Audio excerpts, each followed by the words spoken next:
The FR-E800 inverter helps in achieving energy efficiency by providing extremely flexible configurations of motors. For instance, permanent magnet motors can be used by easily setting the parameters, and they ensure significant energy savings thanks to their construction. The same inverter can be used with any kind of motor, so you can create sustainable configuration by future-proofing the drive and replacing motors with time. Proper drive configuration should also be applied to the regeneration converter.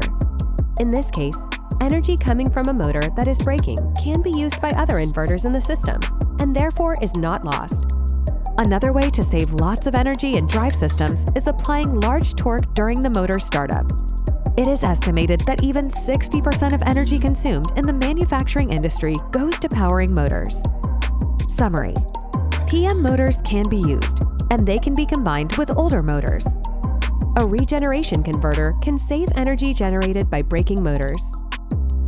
Automatic optimum startup of motors. Reducing energy needed by motors helps in achieving sustainability.